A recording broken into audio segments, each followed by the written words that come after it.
Mga balitang dapat abangan ngayong araw sa Alakdan News Update. Philippine Army Chief pinangunahan ang multinational delegation visit sa Sulu para sa kapayapaan at kaunlaran. 20 taong rido sa Luok Sulu natapos sa mapayapang pagkakasundo. Alakdan Division pinalakas ang digital literacy sa pamamagitan ng social media training. Ang lahat ng yan dito lamang sa Alakdan News Update.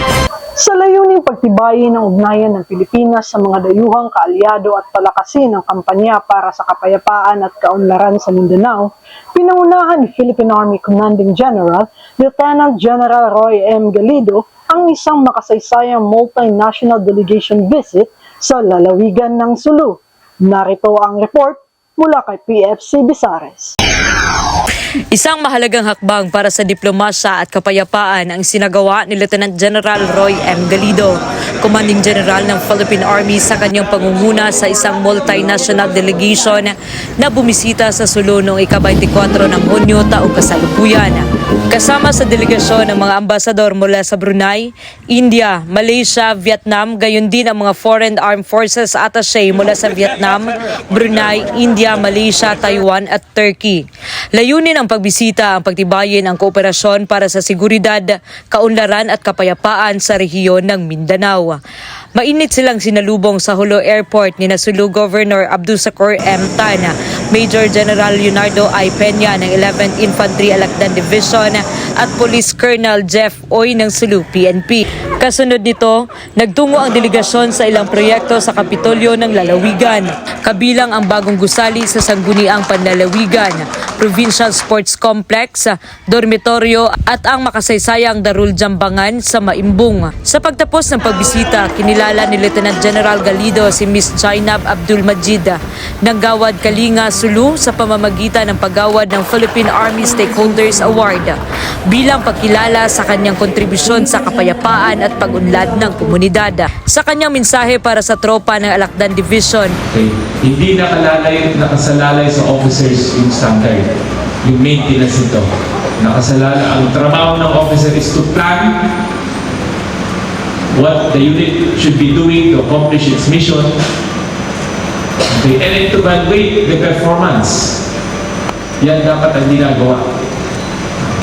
Implementing is the NCO.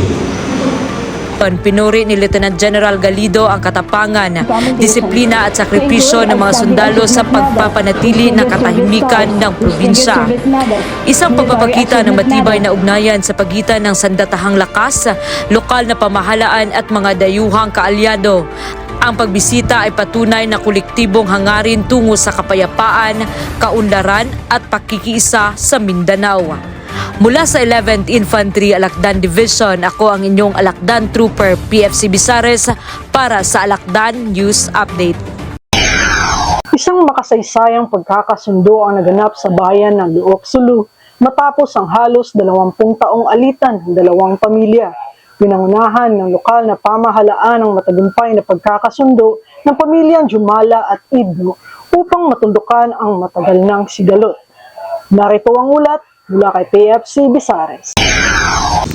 Natuldukan na ang halos 2 taong rido sa pagitan ng Jumala at Edno families matapos ang sinagawang mapayapang pagkakasundo noong ika-19 ng Hunyo taong kasalukuyan sa Ana Bay Hotel Function Hall, Barangay Tando Bato, Luok Sulu. Ang makasaysayang aktibidad ay pinangunahan ni Luok Mayor Alma Cram N. Arbison, katuwang ang Luok Municipal Peace and Order Council bilang bahagi ng kanilang advokasya para sa kapayapaan at kaayusan sa komunidad. Samantala, humalili si Colonel Alex H. Gagula, Deputy Brigade Commander ng 1102nd Infantry General Brigade, bilang pansamantalang kinatawa ni Brigadier General Alaric Avelino de los Santos. Naroon din sina Colonel Dante Mantes, Commanding Officer ng 101st Infantry Battalion. Samantala, ipinaabot ni Colonel Gagula ang mensahe ni Brigadier General de los Santos na kasaad sa pagtatapos ng rido na ito. Nagpapakita kayo ng matinding tapang at dedikasyon sa kapayapaan. Naway maging inspirasyon kayo ng ibang komunidad na may kahalintulad na alitan. Kaisa ninyo ang Philippine Army sa patuloy na pagtaguyod ng kapayapaan sa Sulu.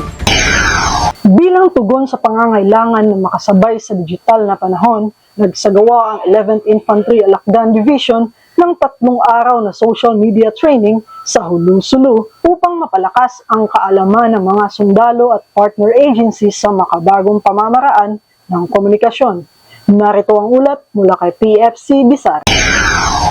Upang paigtingin ang digital competence at strategic communication ng mga kawal ng bayan, isinagawa ng 11th Infantry Alakdan Division ang 3 araw na social media training mula ika-18 hanggang ika-20 ng Hunyo nitong taon sa loob ng Kota General Rodolfo Bautista, Barangay Busbos, Hulu-Sulu. Dinaluhan ito ng mga personnel mula sa mga line at organic units ng 11th ID.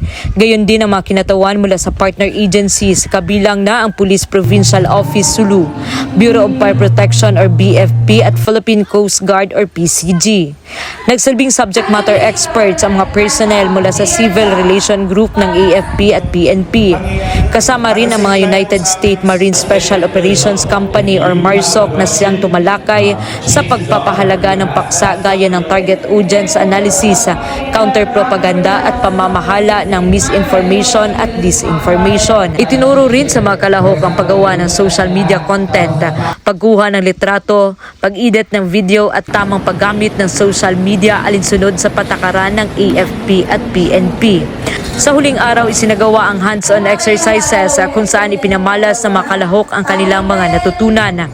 Sa pagtatapos ng aktibidad, pinaalalahanan ni Major General Leonardo I. Peña, Commander ng 11th ID at Joint Task Force Orion, ang mga kalahok ukol sa kahalagahan ng responsableng paggamit ng social media. Bawat suot ninyo ng uniforme, tanungin ninyo ang sarili ninyo, para ba ito sa sarili mo, sa tao o sa organisasyong inyong pinaglilingkuran. Bigyan diin din niya na sa panahon ng digital warfare, ang mga sundalo at opisyal ay dapat sapat ang kaalaman at disiplina upang manatili ang integridad ng organisasyon at mabisang pakikipag-ugnayan sa publiko. Mula sa 11th Infantry Alakdan Division, ako ang inyong Alakdan Trooper, PFC Bisares, para sa Alakdan News Update.